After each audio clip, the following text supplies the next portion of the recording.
Nous sommes au culte de Pentecôte. Et je sais que vous avez préparé vos collants, vous avez préparé des perruques bien attachées parce que c'est généralement le culte où on est comme dans un parc d'attractions.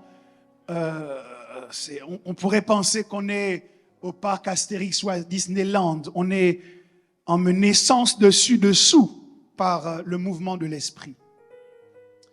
Mais je ne suis pas sûr, je lui laisse la main et c'est lui qui nous dirige, mais je ne suis pas sûr que ce matin, c'est exactement ce que nous allons expérimenter, parce que je souhaite ce matin que nous nous parlions. La Bible dit que ceux qui craignaient l'Éternel se parlèrent l'un à l'autre, et l'Éternel fut attentif et un livre du souvenir fut ouvert. La thématique de notre prière qui nous a accompagnés toute cette semaine, c'est un seul mot, un seul verbe, ravive. Et je vous ai expliqué de prime abord pour quelles raisons nous allions dans cette direction. C'était avec le désir que le Saint-Esprit profite de cette occasion pour raviver en nous la flamme de notre amour, de notre zèle, de notre passion pour les choses qui le concernent. Alors, j'aimerais, si vous me le permettez, m'entretenir avec vous ce matin sur 3 piliers pour être ravivés. Vous savez, pour certaines personnes, la restauration, le renouvellement se fait en un claquement de doigts. Pour d'autres, cela exige de suivre un certain nombre d'étapes. Et ce sont ces étapes que j'aimerais décrire devant vous aujourd'hui pour que chacun de nous sache se situer et poser les actes qu'il faut ou reconnaître la main de Dieu là où il a commencé à agir.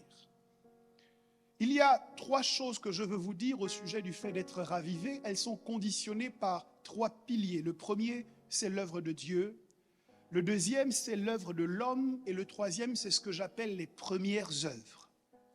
L'œuvre de Dieu, l'œuvre de l'homme et les premières œuvres.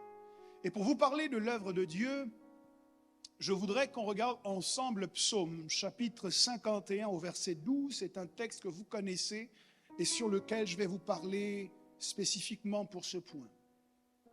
Il est dit en Psaume 51, le verset 12, je lis dans la version Louis II, « Ô Dieu, crée en moi un cœur pur, renouvelle en moi un esprit bien disposé. » C'est écrit comme ça dans vos Bibles? « Ô Dieu, crée en moi un cœur pur. » Cela fait appel à la dimension de créateur de Dieu. Or, la dimension de créateur de Dieu se manifeste premièrement alors qu'il rencontre un univers qui est sens dessus-dessous. Avec le pasteur Yacine, nous avons eu l'occasion d'en parler lors de Providentiel. C'est un désordre qui précède la déclaration fameuse que fait Dieu en disant que la lumière soit. Donc Dieu se présente à nous dans un processus de création après un épisode de destruction. Lorsque nous disons « crée en moi un cœur pur », c'est parce que le cœur qui est là précédemment pose des problèmes de pureté. Le cœur qui est là précédemment pose des problèmes de motivation. Le cœur qui est là précédemment peut avoir été atteint ou affecté par des choses que nous avons subies dans notre parcours chrétien. Et vous pouvez prier comme vous voulez, mais si vous n'avez pas commencé en disant à Dieu, crée en moi un cœur pur, vos efforts ne peuvent pas avoir d'effet. Parce que pour qu'Adam commence à travailler, il faut d'abord que Dieu ait créé. On ne peut pas commencer à travailler si le cœur est encore vieux. On ne peut pas commencer à créer quelque chose de différent, quelque chose de nouveau, si nous le faisons avec un cœur qui est encore affecté par les erreurs ou par les mauvaises expériences du passé. La première chose que nous devons faire lorsque nous entrons dans le processus du fait d'être ravivés, c'est de nous attendre à ce que Dieu se manifeste dans sa dimension de créateur. Certes, dans notre cœur, il y a eu du désordre. Certes, nous reconnaissons que dans notre cœur, les choses ont pu ne plus être à leur place. Mais nous ne nous laissons pas décourager parce que nous voyons que nos cœurs sont sens dessus dessous, parce que nous avons un Dieu créateur qui ne recule pas devant le tohu-bohu. Quel que soit l'état actuel de ton cœur, il y a encore de l'espoir pour que Dieu te crée un cœur pur. Vous savez, c'est avec de bonnes intentions que nous entrons en relation les uns avec les autres. Et nous ne programmons pas en général toutes les déceptions et les trahisons que nous allons subir lorsque nous serons entrés en relation. Est-ce que quelqu'un me comprend? Souvent, les déceptions sont une surprise. Les trahisons sont une surprise. Les blessures que nous connaissons dans notre parcours, nous ne nous y attendions pas. Et tous autant que nous sommes, nous n'avons pas toujours le bon réflexe lorsque nous avons été blessés. Je me souviens, et mon frère cadet qui est ici s'en souvient certainement, lorsque nous étions plus jeunes, nous étions des enfants assez turbulents. En fait, je ne sais pas comment nous faisions pour trouver toujours les jeux les plus dangereux possibles. Et à plusieurs reprises, alors que nos parents étaient tranquillement assis, mon père dans son bureau, notre mère au salon, ils entendaient un cri strident qui sortait de nulle part, où ils voyaient simplement un de nous débarquer avec un peu de sang qui coulait dans le ciseau. Parce que nous rivalisions d'ingéniosité pour créer des jeux dangereux.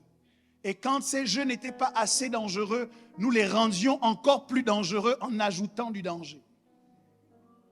Nous sommes blessés plus d'une fois. Et vous savez, le réflexe d'un enfant quand il se blesse et qu'il sait que ses parents considéreront qu'il a fait une bêtise avant de se blesser, c'est qu'il cache la blessure. Il ne va pas tout de suite poser les bonnes actions, c'est-à-dire aller voir ses parents ou aller à la pharmacie pour chercher les éléments qui vont désinfecter la plaie. Non, au contraire, on avait le réflexe de prendre un peu de terre et on frottait sur la plaie. Je ne me souviens pas qu'on ait fait ça, mais il paraît que dans d'autres maisons, certains urinaient sur la blessure parce qu'on leur avait dit que ça permettait de la stériliser. Des comportements assez douteux, mais qui étaient présents dans notre enfance, mais qui sont également présents dans la vie de beaucoup de chrétiens.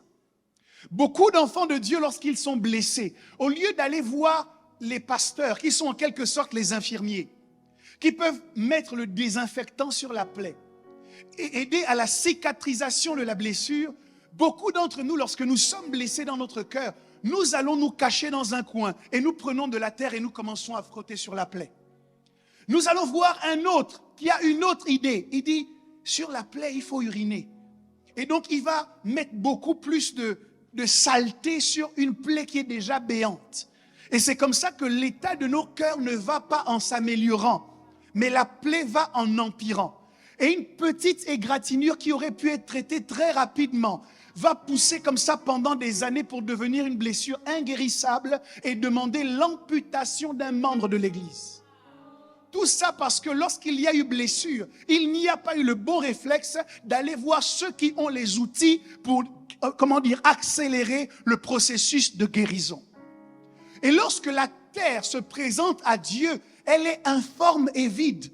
Elle est blessée de partout, elle est détruite de partout. Mais fort heureusement, la Bible dit, l'Esprit de Dieu se mouvait au-dessus des eaux. Cette terre qui était détruite n'était tout de même pas éloignée du projet de Dieu.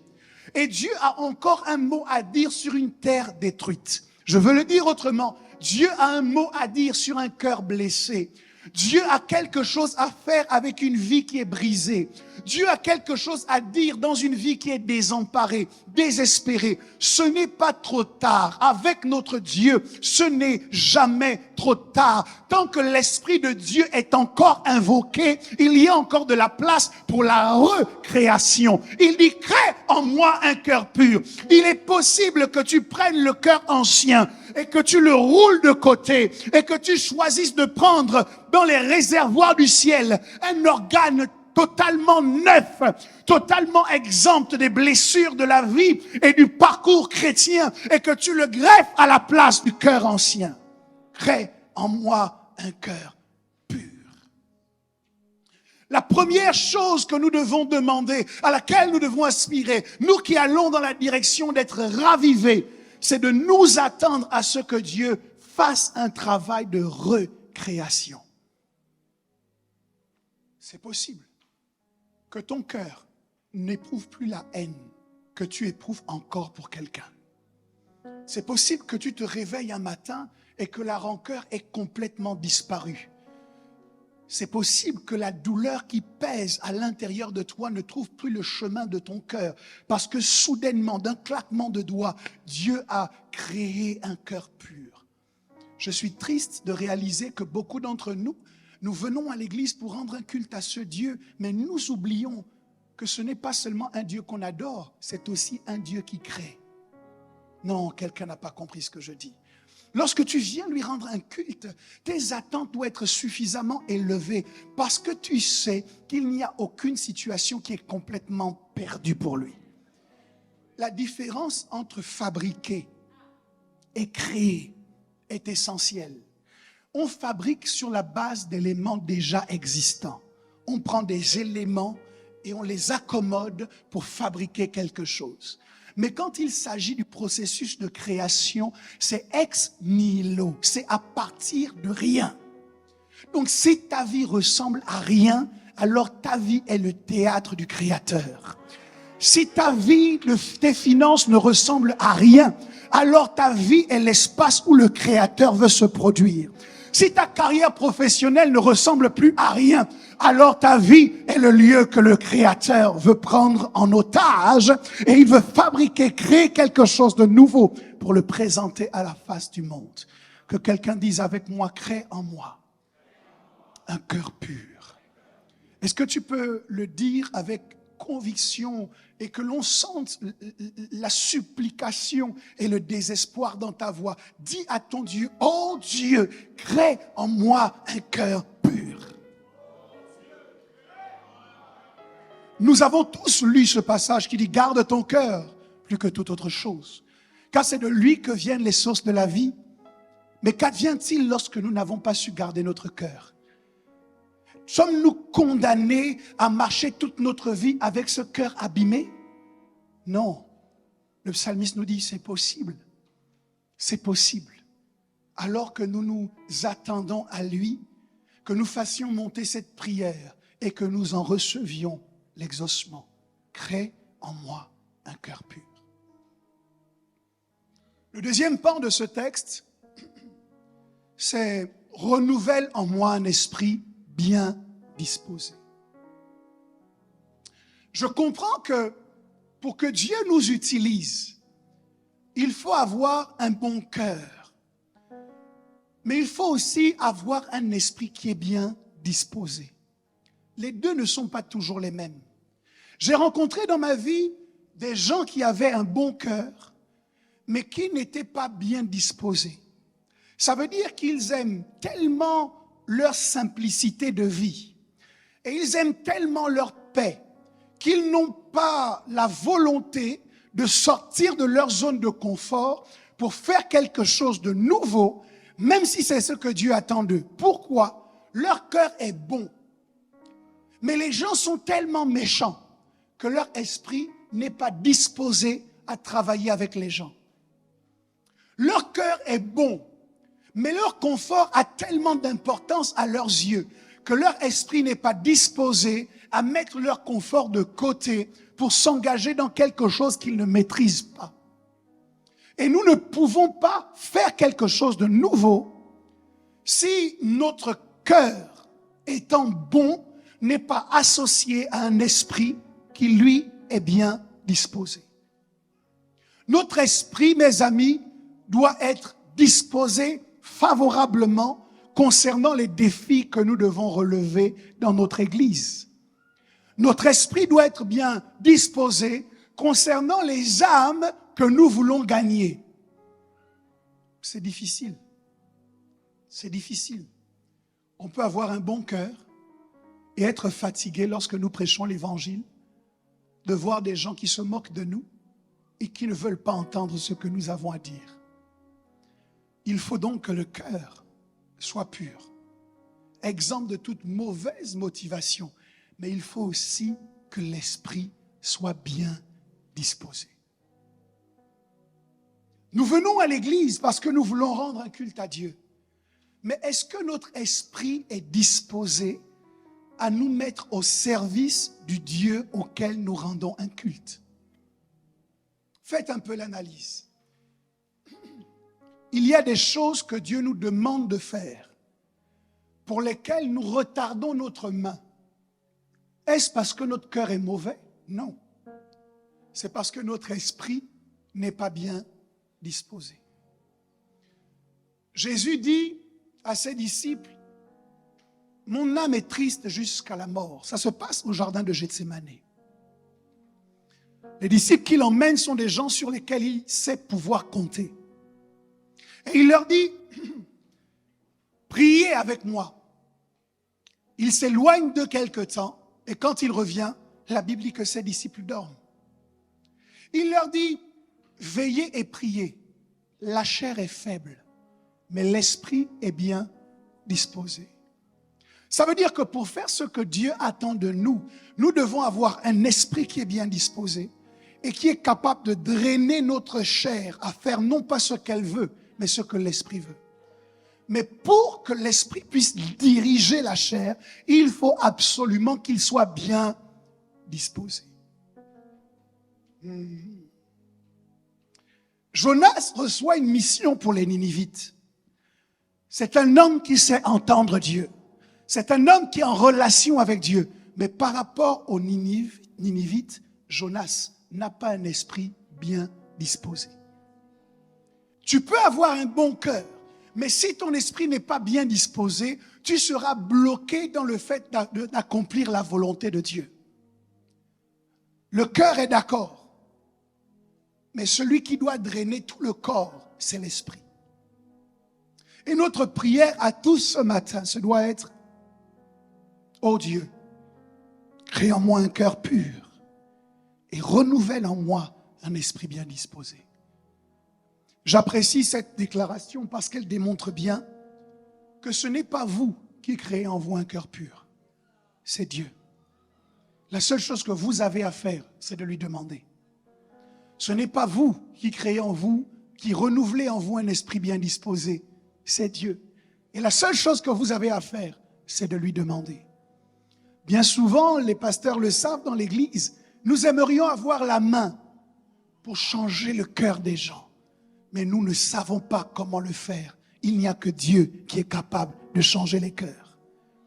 Nous aimerions être capables d'injecter aux gens un esprit bien disposé pour les choses de Dieu, mais nous ne savons pas le faire.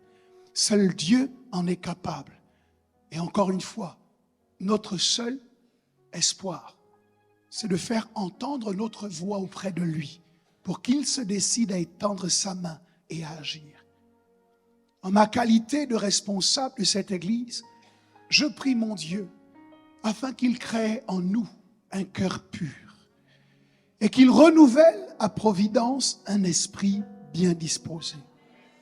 Je veux le dire autrement, ô Dieu, crée en nous un cœur pur et renouvelle dans cette église un esprit bien disposé.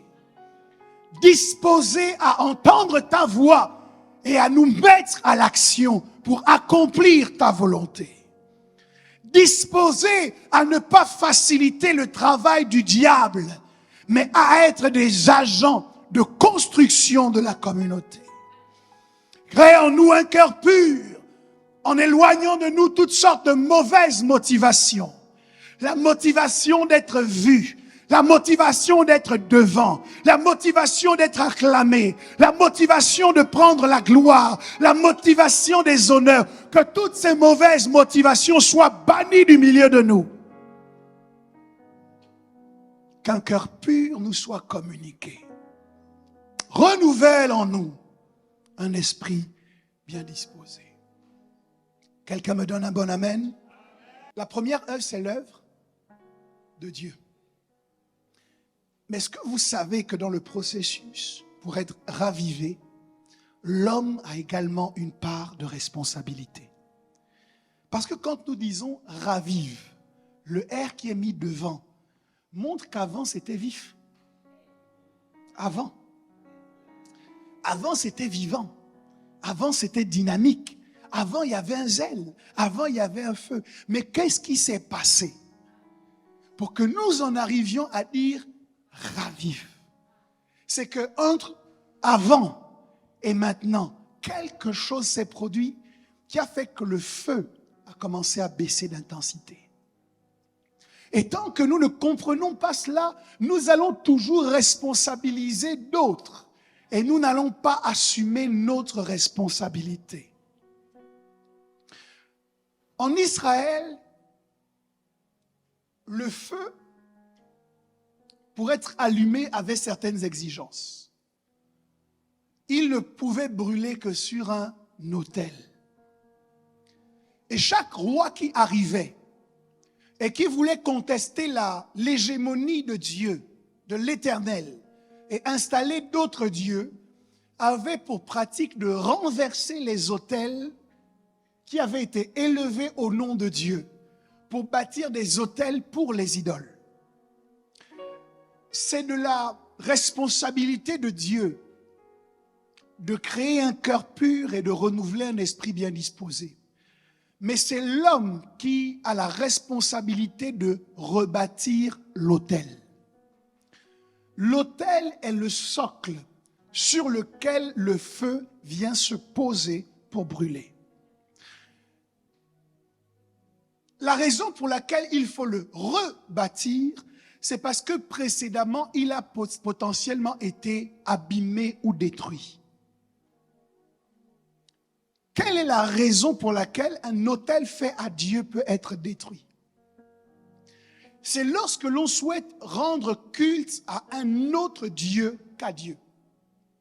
Lorsqu'on veut instaurer dans notre cœur l'hégémonie d'une idole. À ce moment, c'est comme si nous avions renversé l'autel de Dieu. Je dis souvent que nous nous trompons en supposant que les idoles sont toujours des représentations de bois ou de fer devant lesquelles nous nous prosternons. Non. Lorsque tu ne travaillais pas et que tu étais très fidèle dans la maison de Dieu et que tu as trouvé un emploi et que cet emploi a commencé à te rendre infidèle dans la maison de Dieu, tu n'es peut-être pas au courant, mais il y a un autre autel que tu as élevé dans ton cœur. Et l'idole qu'on adore sur cet autel, c'est le travail. Lorsque tu étais célibataire et que tu étais très engagé dans les choses de Dieu et qu'une fois marié, tu commences à prendre du recul avec son œuvre. Tu n'es pas en train d'adorer un démon, mais je t'informe qu'un autre autel a été érigé dans ton cœur et cet autel, c'est l'autel du mariage. Or, les choses sont organisées dans la pensée de Dieu de sorte que ce qu'il nous donne ne devrait jamais prendre la place que lui qui nous donne doit avoir. Le don ne doit jamais remplacer le donateur. Mais dans la vie de plusieurs d'entre nous, parce que nous avons expérimenté grâce sur grâce et faveur sur faveur, il arrive un moment où les grâces commencent à remplacer le Seigneur, où les faveurs commencent à prendre la place de celui qui nous les a accordées. L'autel est renversé lorsque Dieu n'a plus la priorité dans notre vie, mais que ceux qui occupent cette priorité, ce sont des choses que Dieu pourtant nous a données. Que ce soit un mariage, un travail, des enfants, une maison, un projet personnel, tout ce que nous pouvons avoir ne peut en aucun cas prendre la place de Dieu dans notre cœur. Mes amis, la particularité avec Dieu, c'est que Dieu est hors du temps. Lorsque nous faisons quelque chose, il est possible que ça prenne du temps avant que nous ne passions à la caisse. Mais soyez-en sûrs, à un moment donné ou à un autre, Dieu paye toujours ses dettes. Tu choisis de remplacer Dieu dans ta vie par autre chose.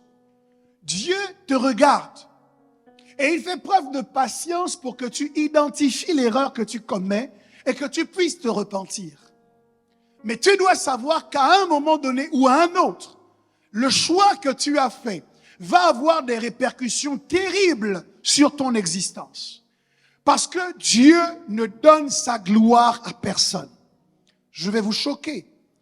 Si l'homme qui a été créé à l'image et à la ressemblance de Dieu, Dieu refuse de partager sa gloire avec lui, est-ce que vous pensez que Dieu peut s'accommoder de partager sa gloire avec une création de l'homme? Ok, je redis ça autrement. Dieu ne veut pas partager sa gloire avec l'homme. Est-ce que vous croyez qu'il va le partager avec le travail de l'homme? Dieu ne veut pas partager sa gloire avec l'homme. Est-ce que vous croyez qu'il va partager sa gloire avec l'argent que l'homme veut gagner? Dieu doit toujours avoir la première place. Demande à ton voisin, est-ce que tu as mis Dieu en premier? Les choses qui font que le feu diminue et finit par s'éteindre, c'est que l'autel n'est plus à sa place. L'autel est renversé. Et nous devons nous méfier parce que en Israël, je ne veux pas être long et vous expliquer les choses de façon trop compliquée, mais il y a une différence entre l'ancienne alliance et la nouvelle alliance. Je me souviens que lorsque j'étais à l'école, je vous ai déjà donné cet exemple, cette illustration, lorsqu'on nous apprenait l'arithmétique, les additions, les soustractions, parce que nous étions des enfants, nous devions faire supporter notre imagination sur des bouts de plastique qu'on appelait des bâtonnets. Pour faire 1 plus 1 égale 2, on prenait un bâtonnet auquel on ajoutait un autre bâtonnet et les bâtonnets nous permettaient de constituer des supports pour notre imaginaire. Ce qui vous trompe, vous les chrétiens de la Nouvelle Alliance, c'est que vous pensez que puisque les bâtonnets ont disparu, les mathématiques n'existent plus. Les autels physiques n'existent plus. Mais les autels physiques en Israël étaient une image de l'estrade que nous devons donner à Dieu dans nos cœurs. Donc ce n'est pas parce qu'aujourd'hui physiquement nous ne bâtissons pas des autels que spirituellement nous ne mettons pas à mal l'autel de Dieu dans nos cœurs. Vous me suivez? Et ça veut dire que nous pouvons poser des actes qui ne se voient pas physiquement, mais qui ont exactement la même incidence que ce qui se passait en Israël lorsqu'un roi païen ou un roi qui était en inimitié avec Dieu venait renverser l'autel de Dieu. C'est exactement la même conséquence. C'est qu'aux yeux de Dieu, son autel dans notre cœur est renversé et il a été remplacé par l'idole du travail. Et nous faisons des hauts lieux à toutes sortes de choses dans nos vies qui contestent à Dieu son hégémonie et sa primauté. La première chose qu'Élie a faite sur le mont Carmel, alors qu'il était confronté au prophète de Baal, avant d'invoquer le feu, Élie a rebâti l'autel. Il dit qu'Élie était un homme de la même nature que vous et moi. Si Élie, grand prophète de son état, a dû commencer par l'étape de rebâtir l'autel, nous aussi ce matin, qui demandons à Dieu de venir au-dedans de nous, par son Saint-Esprit, nous devons nous assurer que nous entrons aussi dans le processus de reconstruction de l'estrade que nous avons établi pour Dieu initialement dans nos cœurs. Oui. Je veux vous lire un texte que j'ai tiré de l'histoire de... C'est quelqu'un que j'apprécie beaucoup, il s'appelle Manassé. Manassé est fils d'Ézéchias et il accède au trône. Et le texte commence en disant « Manassé fit ce qui est mal aux yeux de l'Éternel ». Manassé a détruit tous les autels de l'Éternel que son père avait construits. Manassé a élevé des autels à des idoles. Manassé a fait offrir de l'encens aux Astartés. La Bible dit qu'il s'est prosterné devant toute l'armée du ciel.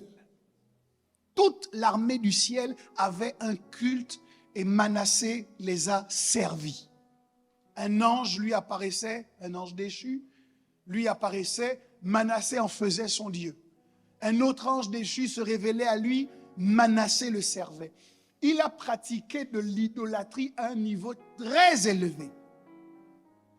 La Bible dit qu'à cause de cela, Dieu s'est irrité contre lui et a permis qu'on vienne l'enlever de son trône et qu'on le lie avec des chaînes.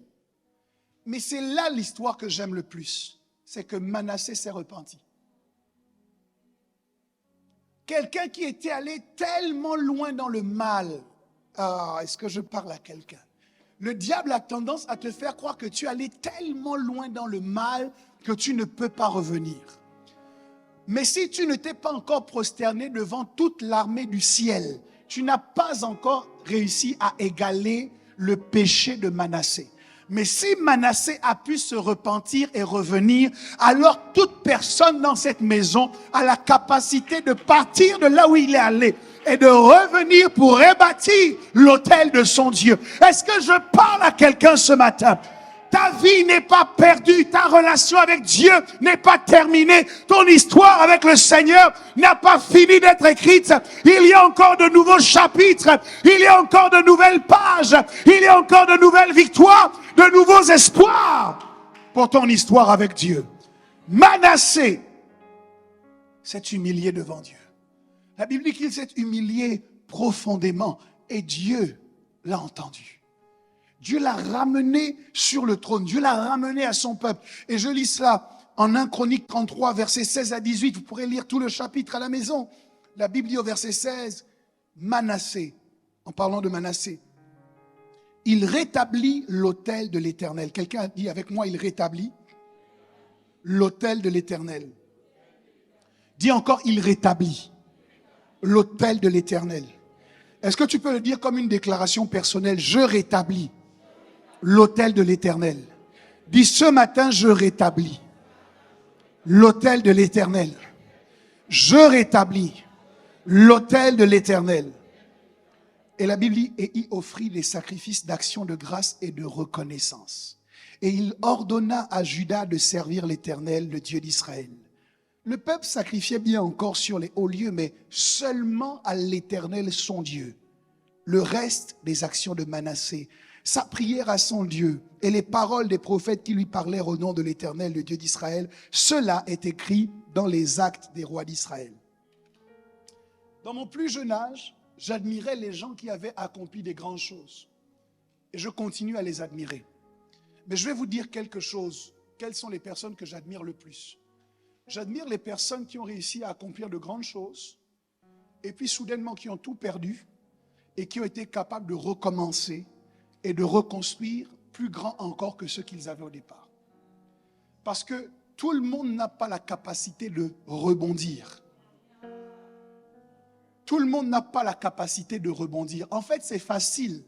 Lorsque Dieu te prend et que Dieu te lance, c'est facile de gagner de l'altitude. Mais la Bible dit, or, celui qui est monté, c'est aussi celui qui est descendu. Et il est descendu jusque dans les profondeurs. Ça veut dire que si tu veux être comme Jésus, il est possible qu'à un moment donné, pour te faire monter plus haut, Dieu t'oblige à descendre plus bas. Et c'est là où tu vois la grâce et la gloire de Dieu. Et c'est là où tu vois ton identification avec le Seigneur. C'est quand le fait de descendre bas ne te fait pas complètement perdre courage, ne te fait pas perdre espoir, ne te dis pas je resterai dans cette citerne pour toujours. Demandez à Joseph, il était dans la citerne à un moment de sa vie, mais il n'est pas resté dans la citerne toute sa vie. Demanderez à Shadrach, Meshach et Abednego, ils étaient dans la fournaise ardente, mais ils n'y sont pas restés définitivement. Demandez à Daniel, il était dans la fosse au lion, mais il n'y est pas resté définitivement. Le dénominateur commun de tout cela, c'est qu'ils ont connu les hauts et ils ont connu les bas. Mais malgré les bas, ils ne sont pas restés en bas. Et ils ont compris que celui qui est monté, c'est aussi celui qui est descendu jusque dans les profondeurs. Es-tu dans les profondeurs de l'humiliation? Je proclame que tu vas monter et que tu vas monter encore plus haut.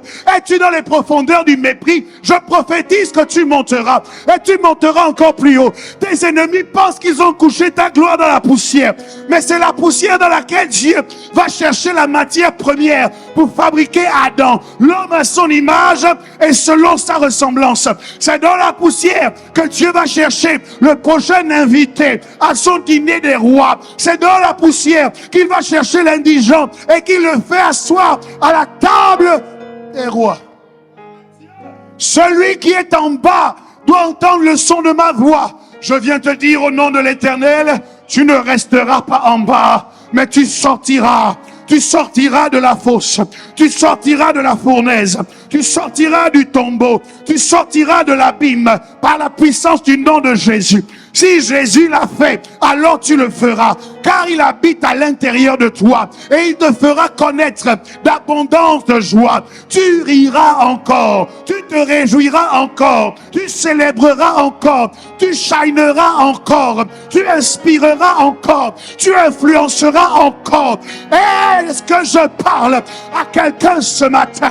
Je dis, ton histoire n'est pas terminée, ton histoire ne fait que commencer. Le fils prodigue était parti, mais il a su revenir. Il est possible de connaître le bas et de connaître l'altitude lorsque nous avons Dieu de notre côté. Est-ce que tu peux dire à ton voisin, tu as Dieu de ton côté? Non, bouscule notre voisin, dis-lui, tu as Dieu de ton côté. Ils ont voulu t'enterrer, mais ils ne savaient pas que tu étais une graine. Et ce que la graine demande, c'est qu'on ne la laisse pas en hauteur. La graine a une exigence. Elle supplie tout le monde. Elle dit pardon. Surtout, enterrez-moi. Surtout, oubliez-moi. Surtout, abandonnez-moi. Surtout, tuez-moi. Parce que c'est alors que je meurs que je reprends vie. Et la vie que je reprends est plus glorieuse que la vie de la graine. Le cèdre du Liban a commencé en étant une graine. Il était tout petit. Personne n'imaginait qu'il deviendrait. Qui a cru ce qui nous était annoncé? Qui a reconnu le bras de l'Éternel? Il s'est élevé comme une faible plante. Est-ce qu'il y a des faibles plantes ce matin à Providence? Est-ce qu'il y a des faibles portefeuilles ce matin à Providence? Est-ce qu'il y a des faibles carrières professionnelles ce matin à Providence? Est-ce qu'il y a des faibles entreprises qui commencent à Providence? Est-ce qu'il y a des faibles relations qui commencent à Providence? Il s'est élevé comme une faible plante. Il s'est élevé comme une faible plante. Et aujourd'hui, il est le roi des rois, le Seigneur des seigneurs. Tout genou fléchit et toute langue confesse que Jésus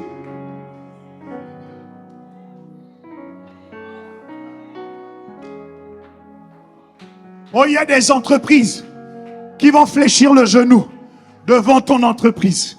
Tu t'es élevé comme une faible plante, mais il y a Dieu dedans. Ouais, il y a des managers qui vont s'incliner devant tes résultats. Tu t'es élevé comme un faible collaborateur, mais il y a Dieu dedans. Il y a des magazines qui vont écrire au sujet de ta carrière et de tes exploits. Tu t'es élevé comme une faible plante, mais il y a Dieu dedans. Manassé est tombé. Manassé est descendu au plus bas. Mais même de là, il est revenu. Le temps me manque pour vous parler de toutes ces personnes qui ont réussi l'exploit de rebondir. Si vous allez voir les espaces dans lesquels on tend comment ça s'appelle, les trucs là sur lesquels les gens rebondissent.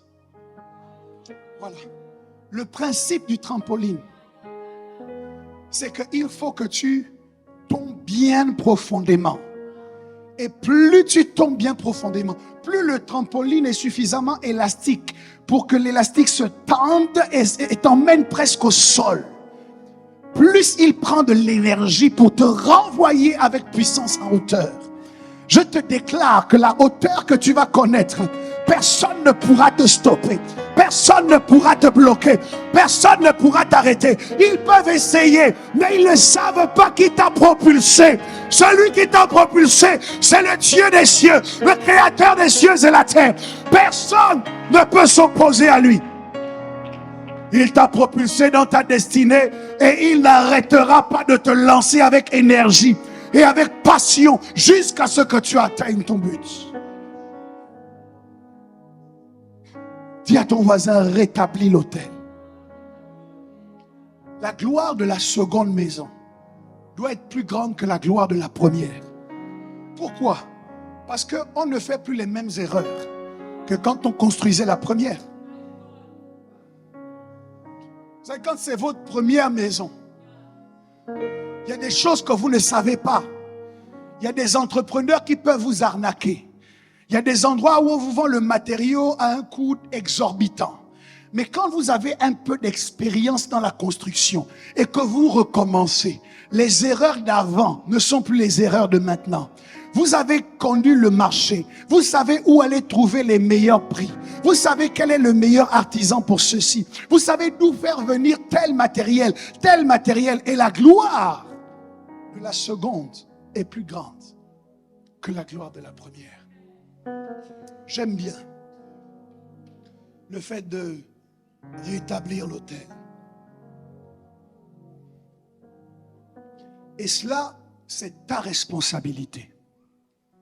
Pour que le feu puisse descendre, tu dois prendre la responsabilité personnelle que dans ton cœur, seul l'autel de Dieu frappera le regard. Que l'encens, que la myrrhe, que les offrandes soient brûlées sur l'autel de Dieu dans ton cœur. L'autel est le lieu qui va accueillir le feu. Et c'est un peu comme lorsque des gens vont en balade en forêt ou en camping en forêt. Ils sont censés faire un feu de camp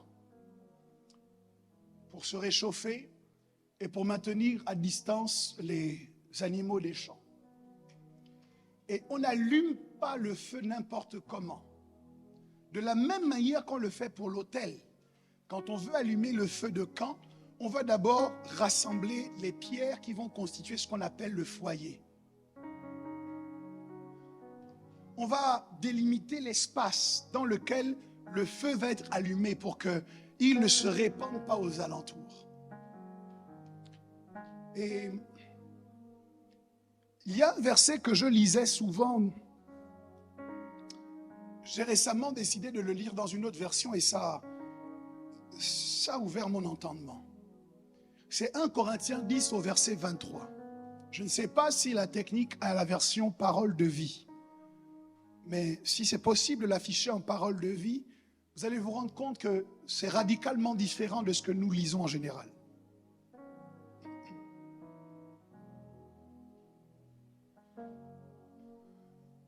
Si vous ne l'avez pas en version parole de vie, mettez-le en Louis II. C'est pas grave, je lirai la version parole de vie. Mais vous connaissez le passage. En version Louis II, il est dit « Tout m'est permis » ou « Tout est permis », mais tout n'est pas utile. Tout est permis, mais tout n'édifie pas. Est-ce que tu peux dire à ton voisin « Tout est permis », mais tout n'est pas utile. Tout est permis, mais tout n'édifie pas. Alors quand je lisais ce passage, je disais effectivement, et c'est vrai, que dans nos rapports les uns avec les autres, nous devons nous assurer que les choses que nous nous permettons soient bénéfiques pour nous ou pour l'autre. Mais la version parole de vie dit ceci. Certains disent tout est permis, oui, mais tout n'est pas bon. Tout est permis, c'est vrai, mais tout ne construit pas la communauté. Tout est permis, mais tout ne construit pas la communauté. À la place du verset « tout n'édifie pas », de la phrase « tout n'édifie pas », la version parole de vie dit « tout ne construit pas la communauté ». Et c'est assez grave. Parce que, avant, je considérais qu'une action devait être jaugée en fonction de ce que, oui ou non, elle m'édifie. Vous me suivez? Okay. J'ai un échange avec Darlis et je vais considérer que cet échange est positif. Si à la fin, les choses que Darlis m'a dites sont édifiantes pour moi. Mais en vérité, ce n'est pas de moi qu'il est question dans le passage. Le passage ne dit pas « tout m'est permis », mais tout n'est pas utile, tout est permis et tout n'édifie pas l'individu. Le passage dit tout est permis, mais tout ne construit pas la communauté. Donc ce qui est important dans le passage, ce n'est pas ce que la conversation que j'ai avec Darlis me fait à moi. C'est ce que les dires de Darlis font à la communauté. Effectivement, il y a des choses que nous faisons qui ne semblent pas nous détruire, nous, mais qui en réalité sont destructrices pour l'ensemble. Et le texte dit que nous devrions filtrer les actions, non plus sur la base de nous, ce qui en réalité est de l'égoïsme. Parce que quand on vient te parler en mal de quelqu'un d'autre, toi, tu te dis, ça ne me fait pas de mal à moi. Mais en réalité, ça détruit la communauté. Donc, ce n'est plus toi qui est important. Ce qui est important, selon ce passage, c'est en quoi les choses que je dis ou que j'entends construisent le vivre ensemble dans l'Église. Et si quelque chose nuit un tant soit peu à la communauté, alors nous devons le combattre avec la dernière énergie. J'ai compris à travers ce passage que nous avons la responsabilité de protéger la communauté pour une raison simple. C'est qu'un autre nom de communauté, c'est foyer. L'Église est notre foyer spirituel. Je vous l'ai dit, pour que le feu descende, il faut que l'autel soit bâti, ou il faut que le foyer soit construit. C'est lorsque le foyer est construit que le feu peut brûler dans la durée. Je n'ai pas de bougie avec moi, mais si vous êtes à l'extérieur un jour, essayez de prendre une bougie. Non, ce n'est pas pour faire un acte spirituel. N'allez pas dire, je suis filmé, donc je dis que c'est vraiment une illustration qui n'a rien de spirituel. Ok, c'est juste une illustration matérielle, pure et simple. Amen. Et pas dire l'évêque nous a dit de nous balader la nuit, vers minuit, avec une bougie, et pendant que nous fixons la flamme, nous commençons à dire des choses. Je n'ai jamais dit ça. Je me désolidarise totalement de tout ce genre de comportement.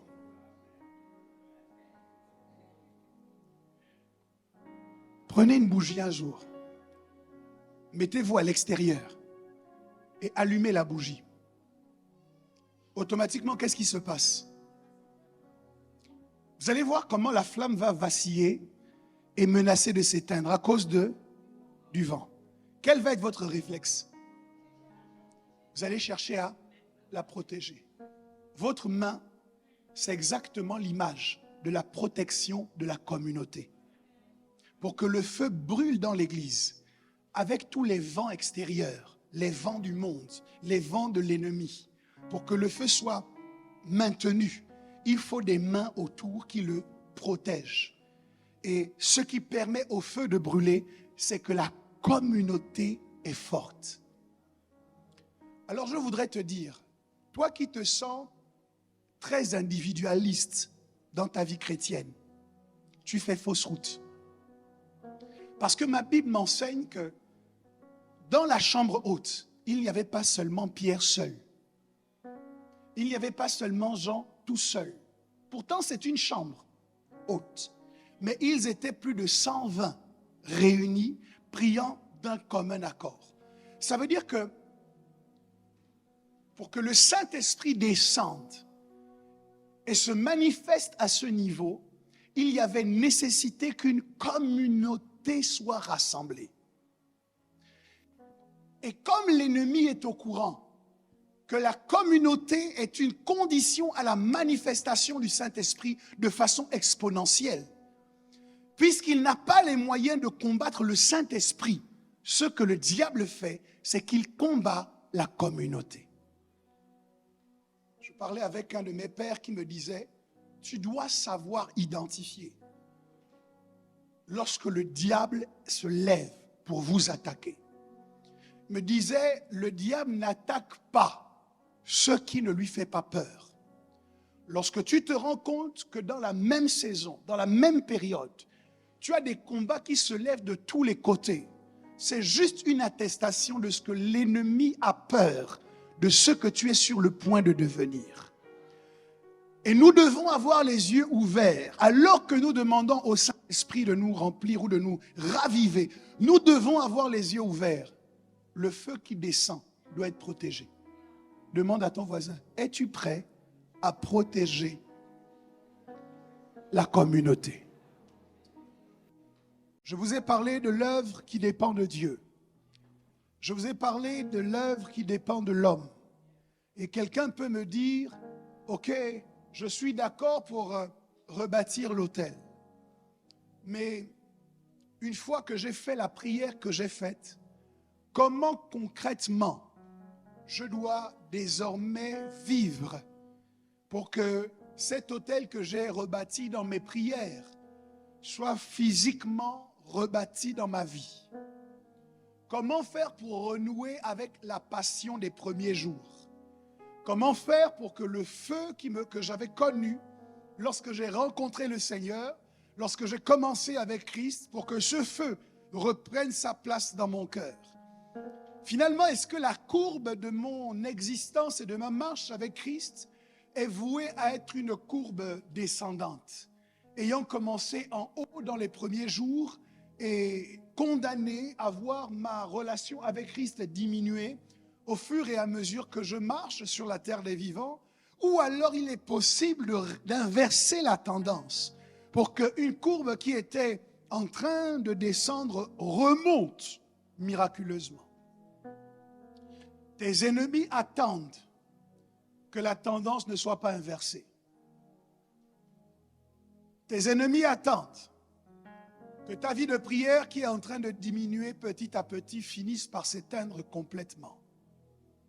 Certains même prient et font des imprécations pour que ton envie de servir Dieu diminue et meure jusqu'à être définitivement enterrée. Même si c'était mort, Ézéchiel nous dit que les ossements desséchés peuvent revivre. Et peut-être que quelqu'un ici est dans la situation où il voit sa vie chrétienne comme des ossements desséchés. Ce n'est pas trop tard. Mais avant d'en arriver là, je voudrais porter à votre connaissance ce que Dieu dit à Apocalypse 2, versets 4 à 5. Il dit, mais ce que j'ai contre toi, c'est que tu as abandonné ton premier amour. Souviens-toi donc d'où tu es tombé. Repens-toi et pratique tes premières œuvres. Sinon, je viendrai à toi et j'ôterai ton chandelier de sa place, à moins que tu ne te repentes. Le chandelier était utilisé à l'époque pour éclairer la maison. Et la particularité de ce type d'éclairage, c'est que la zone qu'il éclaire est fonction de la place qu'il occupe. Si vous prenez le chandelier et que vous le mettez au-dessus de la table, il éclaire facilement toute la pièce. Mais si vous prenez le chandelier et que vous le mettez en dessous, il reste un chandelier et il reste allumé. Mais son influence diminue considérablement parce que sa place a été changée. Il y a une place que Dieu vous a prédestinée. Et cette place initiale est une place qu'en occupant, c'est une place qui permet, une fois que vous l'occupez, que vous ayez le maximum de rayonnement. Tous autant que nous sommes. Pour ça qu'il dit, on n'allume pas une lampe pour la mettre sous le boisseau, mais on la met en évidence. Donc, toute personne ici est une lampe que Dieu lui-même a allumée. Et il ne t'a pas allumé pour te cacher. Il t'a allumé pour te mettre en évidence afin que tu éclaires le plus grand nombre. Mais il y a des circonstances qui peuvent forcer Dieu à venir t'enlever de la place d'influence que tu avais pour te mettre dans un endroit où ton influence sera réduite. Quelles sont ces circonstances? Il dit premièrement, tu as abandonné ton premier amour. La première réconciliation qui doit avoir lieu dans nos cœurs, c'est la réconciliation de notre amour pour Dieu. Il dit, tu ne m'aimes plus comme avant. Remarquez que entre les gens qui sont à Providence depuis longtemps et les gens qui arrivent nouvellement à Providence, il y a des choses que les anciens voient, que les nouveaux ne voient pas. Il y a des interactions décodées par les anciens que les nouveaux ne voient pas. Pourquoi? Parce qu'ils ont un regard neuf. Et je crois que ce qui fait qu'au fur et à mesure, on regarde de plus en plus les défauts de l'autre dans un couple, c'est quand l'amour diminue. Parce que la chose qui est censée nous aveugler sur les défauts, c'est l'amour. Pour ça que le texte dit, l'amour couvre une multitude de fautes. Vous n'avez pas réfléchi à ce passage. Ok. Pasteur Karil, est-ce que tu peux venir s'il te plaît? Daris, venez m'aider. C'est certes une illustration, mais ce que je vais dire pour eux est vrai pour nous tous ici. Dis avec moi, nous tous. Tu ne vas plus assumer quand je vais dire. Pasteur Karil a une multitude de fautes. Nous tous. Darlis a une multitude de fautes. Vous tous. Moi, j'ai une multitude de fautes. Mais ce qui fait la différence entre le fait que je préfère passer plus de temps avec Pasteur Karil et que j'ai l'impression qu'il est parfait et qu'au contraire, j'aime bien m'éloigner de Darlis parce que j'ai tellement conscience de ses imperfections. Ce n'est pas que les deux sont différents, c'est que je les aime différemment. Donc chaque fois que nous contemplons de plus en plus les fautes de quelqu'un, ce que cela veut dire, c'est que nous l'aimons moins. Tu sais, et des fois, c'est pour ça qu'on a des frustrations. Parce que nous avons des attentes qui sortent d'ailleurs que de la Bible. Moi, j'ai dit que je vais lancer bientôt un concept que j'appelle « Franchement, ça ne se fait pas ». Oui, oui, oui. Vous devez savoir que les gens ont toutes sortes de plaintes à formuler au sujet des pasteurs aujourd'hui. Mais notre exemple parfait, c'est Jésus. Sauf que quand j'ouvre ma Bible, je vois Jésus dire aux gens, race de vipères, hypocrites, tombeaux blanchis. Et si vous étiez à son époque, vous auriez dit à Jésus, franchement, ça ne se fait pas. Un gars, il est sorti de lui tranquillement. Il est malade, il vient voir Jésus pour que Jésus le guérisse. Premier réflexe de Jésus, Jésus crache au sol. Prend la boue, mélange ses crachats et appuie les yeux de l'autre. Si tu étais là, tu allais dire, franchement, ça ne se fait pas. Un papa est parti tranquille. Il est parti tranquillement de sa maison. Il a embrassé sa fille pour dire qu'il va au travail. Il revient, il est blessé de partout. Sa fille lui dit, papa, qu'est-ce que c'est? Il dit, j'étais tranquillement au travail, assis au temple en train de vendre. Il y a un gars qui est sorti de nulle part. Il paraît qu'il s'appelle Jésus. Il a pris les fouets et il nous a tous fouettés. Si tu étais la fille, tu allais dire, franchement. J'aimerais que tu me dises, le pasteur que tu veux que je sois là, tu l'as vu où? Dans quelle Bible?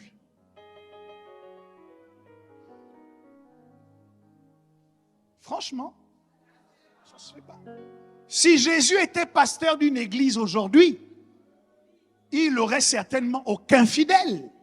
Parce que les fidèles ont établi qu'un pasteur, ce doit être celui qui te cajole, celui qui est toujours gentil avec toi, celui qui ne te dira jamais, il n'est pas bon de prendre la nourriture des enfants et la jeter aux petits chiens. Oui, Seigneur, mais même les petits chiens mangent ce qui se trouve à la table. Quel fidèle va dire ça aujourd'hui? Live TikTok, Toctic. Bon, vous dites non, c'était Jésus, il était Dieu, tout ça. Ananias et Saphira viennent rencontrer Pierre pour donner une offrande. Le couple est sorti mort.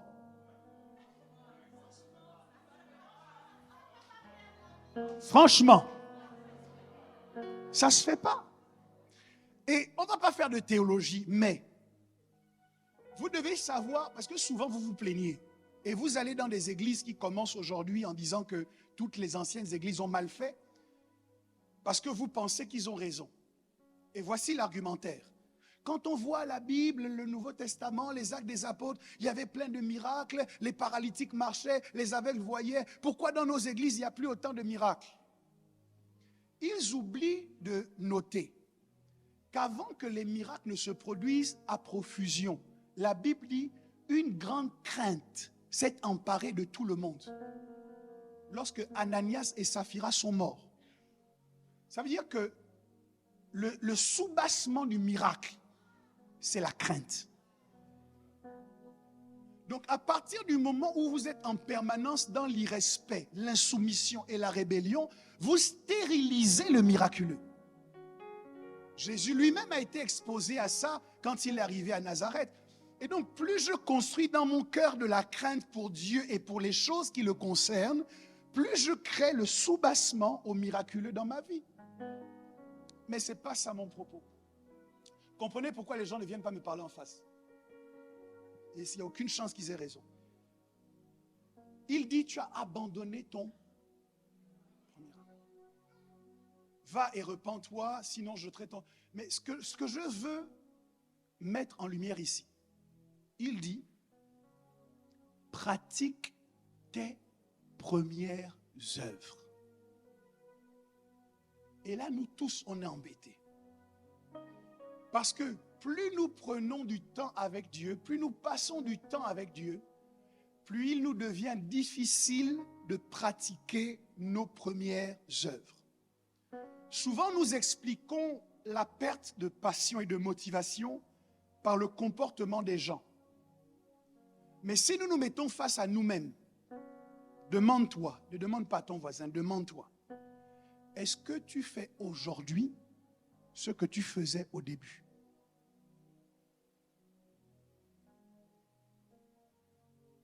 Est-ce que tu pries aujourd'hui comme tu priais au début? Est-ce que tu médites comme tu méditais au début? Est-ce que tu viens à l'église avec les mêmes attentes que celles que tu avais au début? Est-ce que tu es en relation avec les autres? Moi, je me souviens, à une certaine époque de ma vie, je suis obligé de confesser que c'est révolu. Je n'aimais pas avoir les problèmes avec les gens. C'est révolu. Quand je savais que quelqu'un avait un problème avec moi, ça me dérangeait. c'est révolu. Je cherchais le moyen de chercher la personne, mais est-ce qu'on peut arranger? Est-ce que c'est révolu? Franchement, ça ne se fait pas. Mais je me rends bien compte que dans ma façon d'être aujourd'hui, il y a des choses qui ne sont plus exactement comme ce que j'avais au début. Et Dieu est en train de nous dire ce matin, vous voulez raviver la flamme, mais recommencez à pratiquer vos premières œuvres. Le point de départ, c'est ça. Avant de constater le changement chez l'autre, avant de dire ceci de l'autre, avant de dire cela de l'autre, Dieu te pointe du doigt toi-même. Il te dit, mais toi, est-ce que tu es sûr que la façon dont tu vis ton christianisme aujourd'hui est la même que celle que tu avais au début quand tu m'as rencontré? Et à partir de ce moment, la responsabilité n'est plus sur personne d'autre que sur nous-mêmes. Et vous n'avez pas besoin d'une initiation mystique pour comprendre ce qu'il faut faire pour raviver la flamme. Vous avez besoin de vous souvenir. Vous étiez comment avant? C'est un dialogue local inclusif par surprise. Tu étais comment au début?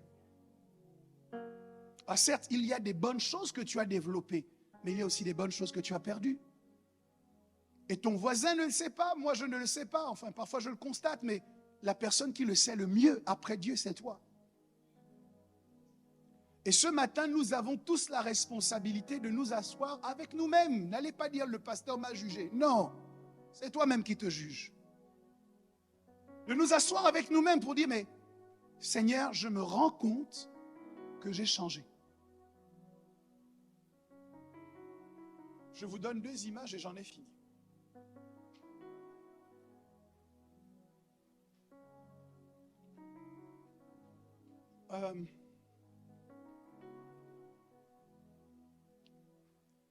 J'ai habité dans une maison qui était à peu près à 1 heure d'ici.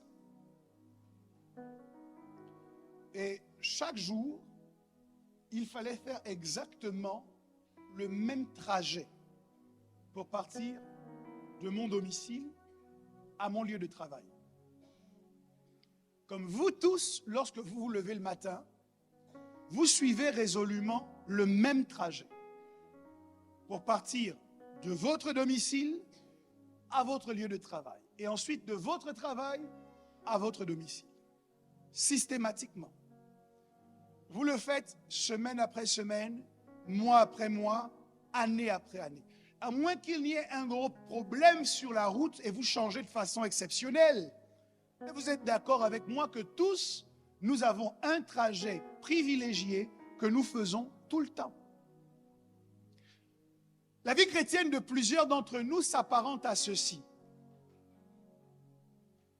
Se lasser au bout de quelques mois ou de quelques années de faire le même trajet et décider soudainement de changer de train en supposant ou en espérant qu'on va arriver à la même destination. Pour aller au travail, par exemple, si votre travail est à la Défense et que vous êtes à Noisy-le-Grand, le trajet privilégié, c'est que normalement vous allez à la gare, vous prenez le RER A jusqu'à la Défense. Maintenant, ton voisin de gauche ne te dit pas la vérité, mais voici à quoi son christianisme ressemble. À un moment donné de sa vie chrétienne, il s'est dit, moi je suis fatigué de prendre tout le temps le RER A. Le RER A, c'est quoi? C'est appliquer ce que la Bible dit, c'est prier, c'est méditer, c'est adorer Dieu, c'est être soumis aux autorités. Ça, c'est le RER A. Il y a quelqu'un ici qui s'est dit un jour, je suis fatigué de prendre tout le temps le RER A jusqu'à la Défense. À partir d'aujourd'hui, je vais prendre... Bon, il n'y a que le A qui passe. Tu vois, c'est ce qui embête souvent les gens à Providence. Parce qu'à Providence, il y a une seule façon de faire. Si tu ne veux pas prendre ce RER-là, tu vas te sentir mal à l'aise vite. Genre, si tu veux insulter les gens et tout, tu vas te sentir très vite mal à l'aise. Bref. Donc, il y a des gens qui font genre, Ils prennent le RER A. Il dit, à partir d'aujourd'hui, je prends le RER A, mais je change. J'innove. Je suis un créateur. Au lieu d'aller jusqu'à la Défense, je m'arrête à Vincennes. D'abord, Vincennes, je descends. On va voir ce que l'évêque va me dire. Une fois que je suis descendu là, je prends le RER E. Moi, je ne suis pas là. Et quand il monte dans le RER E, il poste en statut WhatsApp, Pasteur Elvire, j'ai pris le E.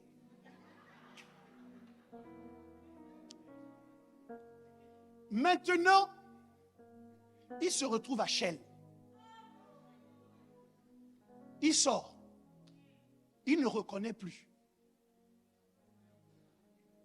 Il dit, franchement, dans ce train, il n'y a pas l'amour.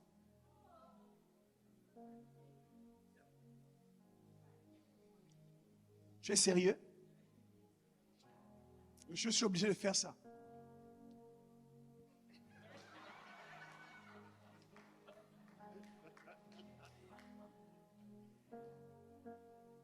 Ton voisin ne te regarde pas parce qu'il sait que c'est de lui que je parle.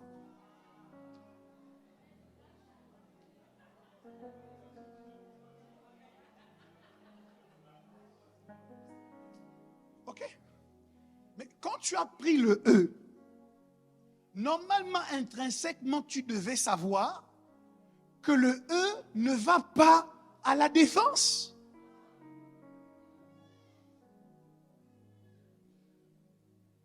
Et honnêtement, si tu veux arrêter de perdre du temps dans ton destin, tu ferais mieux de descendre, ou plutôt de reprendre le chemin inverse, de dire bonjour Pasteur Elvire, et de rentrer enfin dans le A, et de poster à nouveau sur ton statut que tu crois en la parole de Dieu, que tu appliques la Bible, que tu es soumis aux autorités, qu'on ne te retrouvera pas dans les murmures et les critiques, et que tu n'as pas un esprit de rébellion que tu gardes comme un tamagotchi dans un coin de ta poche. On dit encore tamagotchi. Je suis vieux, excusez-moi. Tamagotchi. Ah Seigneur. Il n'y a plus de trucs qui ressemblent à ça. Oh Jésus. On ne sait même pas ce que c'est. C'est là officiellement tu vois que tu es vieux. J'ai sorti ça, on dirait que tout le monde sait ce que c'est. Bon, les Tamagotchi à l'époque, j'utilise même l'expression à l'époque, Seigneur. À mon époque, quand j'étais encore naguère, les Tamagotchi, c'était un petit appareil dans lequel on disait que tu avais un animal virtuel dont tu devais prendre soin. Tu vois, c'était un petit peu comme un porte-clés. Tu avais un bouton pour lui donner à manger, un bouton pour le caresser. Bon, mes parents n'aimaient pas ça parce qu'ils disaient que ça t'initie à entretenir un petit démon. C'est pour ça que j'ai parlé de ça en rébellion, tu vois. Donc au lieu d'entretenir la petite téchouquette, ah, là, ça vous parle, ça vous parle. Titi, téchoux. Au lieu de l'entretenir au fin fond de ton cœur, désinstalle le logiciel. Rentre dans le RER A. Nous tous, on t'attend là-bas. Quand tu vas venir, je t'assure, on ne va même pas te critiquer. On va se dire, ah, tu es revenu, voilà ta place. Prends ta place, déploie tes ailes, rendons le pays habitable.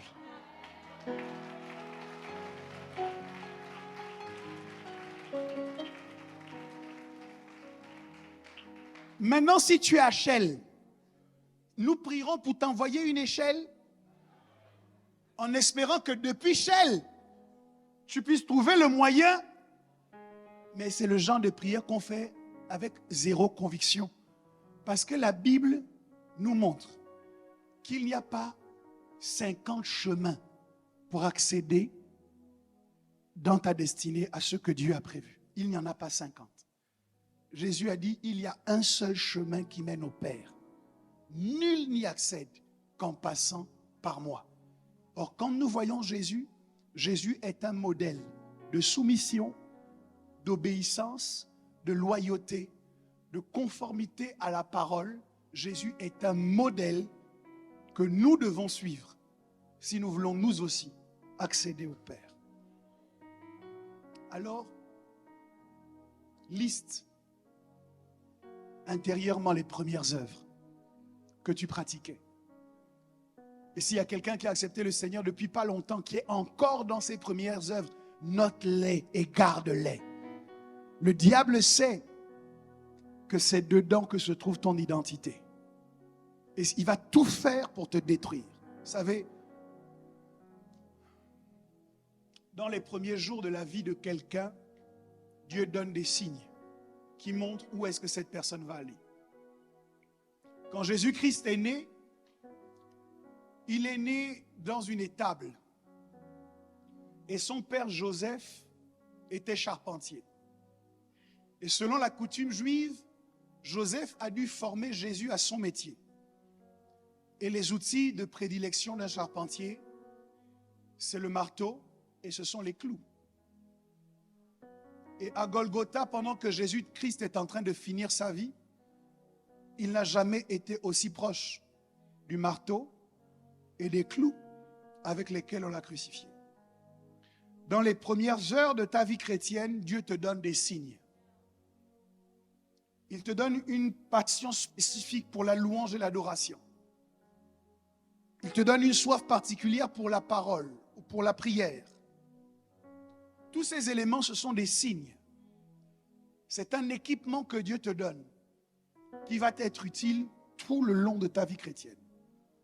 Et chaque fois que le diable veut t'éloigner de ton destin, la première chose qu'il fait, c'est qu'il vient attaquer les premières œuvres. La grâce que nous avons, c'est que nous savons nous souvenir. Est-ce que quelqu'un se souvient de ses premières œuvres? Alors pour conclure ce processus où nous demandons au Saint-Esprit de raviver la flamme au-dedans de nous, je dirais, pratiquons nos premières œuvres. Souvenons-nous de comment nous étions au début. Et si aujourd'hui nous ne sommes pas plus hauts, alors revenons à notre version de base. Il y a des appareils que vous achetez, quel que soit leur prix, qui peuvent à un moment donné manifester des dysfonctionnements. Et quand vous allez voir le manuel, après avoir fait tout ce qu'on vous propose, il y a une dernière chose qu'on vous dit de faire. Il faut le réinitialiser. Le restaurer aux paramètres d'usine. Plusieurs d'entre vous, vous n'avez pas besoin qu'on colmate quoi que ce soit. Vous avez besoin d'être réinitialisé à vos paramètres d'usine. Vous voulez que le Saint-Esprit ravive la flamme au-dedans de vous? Souvenez-vous de comment vous étiez quand vous êtes sorti de l'usine. Et recommencez à pratiquer vos premières œuvres. Voici un programme pratique que vous pouvez mettre en place dès aujourd'hui, qui, je vous le garantis, produira des résultats extraordinaires en un rien de temps. Il y a de la place dans le RER A.